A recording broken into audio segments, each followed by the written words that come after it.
J'interviens ce soir, cet après-midi, au nom du collectif Tzedek décolonial et de l'Union juive française pour la paix. Nous avons pris connaissance avec effroi des propos tenus récemment par Haïm Korsia, grand rabbin de France, sur les antennes de BFM TV le 26 août, en réaction à la tentative d'incendie de la synagogue de la Grande Motte, survenue le 24 août. Dans un premier temps, ce rabbin a imputé à la France insoumise la montée des actes antisémites, notamment en imputant à la France insoumise donc le viol de la jeune fille de Courbevoie, survenu au mois de juin, soi-disant pour s'assurer des voix des jeunes des banlieues. Pour lui, ce sont nos citoyens musulmans qui sont par essence antisémites. Ainsi, ce rabbin a osé qualifier les militants de la France insoumise de gueux, et donc les militants de la France insoumise et nos concitoyens de religion musulmane sont qualifiés de gueux excitant des sots. Ces propos sont clairement racistes et constituent une insulte grave à la fois pour nos compatriotes musulmans et contribuent à rendre encore plus difficile le dialogue judéo-musulman déjà largement affaibli depuis le 7 octobre. Plus grave encore, Haïm Korsia, je rappelle, grand rabbin de France, ce rabbin donc explique ensuite dans une véritable diatribe génocidaire que les massacres à Gaza sont des faits de guerre qui incombent au Hamas. Il affirme, tenez-vous bien, qu'ils ne seraient pas du même ordre, je cite, que ceux commis le 7 octobre. En d'autres termes, les crimes concernant les Palestiniens sont de l'ordre de l'animal et les crimes concernant les Israéliens sont de l'ordre de l'humain, si l'on comprend clairement les choses. Cette manière d'affirmer que les plusieurs centaines de milliers de victimes palestiniennes seraient d'une importance moindre que les 1200 morts israéliens liés à l'attaque du Hamas relève clairement d'une rhétorique raciste qui fait des vies palestiniennes quantité négligeable par rapport aux vies juives.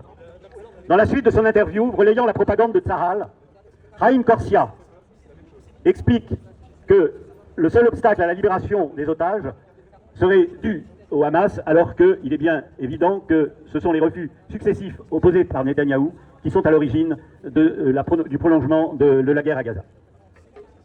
Mais la survie des otages n'intéresse guère ce brave rabbin. Que la mort des Palestiniens n'intéresse beaucoup moins le... Enfin, bon, pardon. Et enfin, pour conclure sa diatribe, écoutez bien parce que ça vaut son pesant, Haïm Korsia va jusqu'à exhorter l'armée israélienne à finir le boulot. Cette formule est directement reprise de Netanyahou et elle exprime, on ne peut plus clairement, le fantasme d'extermination qui motive le génocide en cours. Cette prise de position est encore plus irresponsable que toutes les agressions à caractère antisémite survenues ces derniers mois ont été motivées par la situation génocidaire à Gaza. En agissant de la sorte, Korsia nous met tous et toutes, nous les Juifs, en danger. Nous les Juifs de France. Plus que toute autre institution, le grand rabbin de France est en effet le principal représentant de la foi juive aux yeux du grand public. Je rappelle que grand rabbin de France, ça n'est pas grand rabbin parce qu'il est grand, comme d'autres sont de grands curés, ou... Non, c'est un titre, grand rabbin. Il est élu par la communauté des rabbins et il représente la religion juive. C'est le premier personnage de la religion juive en France. Un peu l'équivalent, plutôt que le pape, l'archevêque Primat des Gaules, par exemple. N'est-ce pas ? Donc c'est le premier personnage de la religion juive en France. En associant ainsi judaïsme et défense inconditionnelle d'Israël, il nous rend, nous les Juifs, aux yeux de tous, les complices des crimes, nous les Juifs, des complices des crimes contre l'humanité perpétrés par Tzahal, reprenant en cela un amalgame grossier, gravement entretenu par l'État français et les instances de représentation du judaïsme, puisqu'on a là un amalgame scandaleux entre Juifs et sionistes, comme le prouvent les déclarations de nos dirigeants.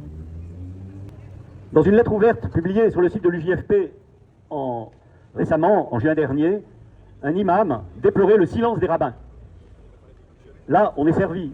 Le silence des rabbins qui, au plan de l'humanisme, on pourrait imaginer quand même qu'ils réagissent à ces massacres, même pas. Et alors que nos sages, dans la religion juive, pour ceux qui sont croyants, nous ont appris le pouvoir des mots et la méfiance vis-à-vis des puissants, alors que le Talmud est un texte plein d'humanisme, il est affligeant de constater à quel point les valeurs que nous chérissons, les valeurs d'humanisme, qui sont quand même la colonne vertébrale de la religion juive, ces valeurs sont détournées et scandaleusement bafouées par ce grand rabbin. tranche avec la grande dignité des prises de position de religieux juifs à travers le monde, qui, par exemple, à l'instar de la rabbin Lynn Gottlieb aux États-Unis, dénoncent sans relâche le génocide et sont en première ligne pour faire pression sur le gouvernement états-unien. Lorsque le grand rabbin de France se félicite de la manière avec laquelle Israël mène ses offensives à Gaza, en disant qu'il n'a pas à rougir, alors même que son armée perpétue un génocide, il fait monter l'antisémitisme. Lorsque l'Union des étudiants juifs de France organise pour ses universités d'été un road trip entre Tel Aviv et Jérusalem, profitant des plages israéliennes, alors même que le génocide fait rage à quelques dizaines de kilomètres de là, l'Union des étudiants juifs de France fait monter l'antisémitisme. Lorsque le Conseil représentatif des institutions juives de France reçoit en grande pompe le président israélien Isaac Herzog, criminel de guerre, ayant apposé sa signature, comme on l'a vu sur certaines photos, sur les bombes qui tuent les hommes et les femmes et les enfants palestiniens à Gaza, ce président qui a affirmé qu'il n'y a pas d'innocents à Gaza, ce président s'inscrit dans une solidarité pleine et entière avec l'État d'Israël, défendant inconditionnellement l'État juif. Lui aussi, il fait monter, avec le CRIF, l'antisémitisme. Alors, pour sauver l'honneur, différents signalements ont été faits au procureur de la République de Paris, à la procureure de la République de Paris. Des plaintes ont été déposées. Le député LFI, assimilé LFI, Émeric Caron, a déposé plainte pour apologie de génocide auprès de la procureure. Le représentant des institutions, du Conseil représentatif des musulmans de France, a également déposé plainte. Nous ne savons que trop bien. Rien ne nourrit davantage le ressentiment contre les Juifs que le spectacle délétère du deux poids, deux mesures. Car imaginons que les propos que je viens de citer du rabbin Corsia aient été tenus par un imam. Où serait-il aujourd'hui? Gloire au christianisme, que Jésus soigne vos cœurs de pécheurs. C'est la raison pour laquelle l'Union juive française pour la paix s'est associée aux plaintes que je viens d'indiquer. Et nous avons également donc rejoint la démarche du député Émeric Caron pour déposer plainte auprès du procureur de la République de Paris contre le rabbin Corsia. Vous me permettrez pour conclure d'ajouter une petite réflexion personnelle. Ces propos que je viens de citer ont été tenus à une heure de grande écoute sur BFM TV. Certes, c'était au mois d'août. Mais comment se fait-il qu'aucune église, qu'aucune association des droits de l'homme, qu'aucune association antiraciste, qu'aucune association défendant les droits humains, comment se fait-il qu'aucun parti politique, même de gauche, n'ait réagi aux propos de ce rabbin? Comment se fait-il ce deux poids, deux mesures? J'interroge ici quand même tous les membres de notre collectif.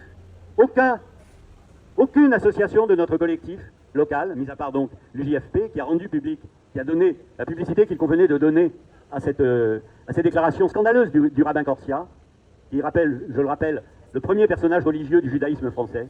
Comment se fait-il qu'il n'y ait aucune réaction, aucun communiqué? J'ai fait tous les sites internet des associations de notre collectif local, de notre collectif, représentant national.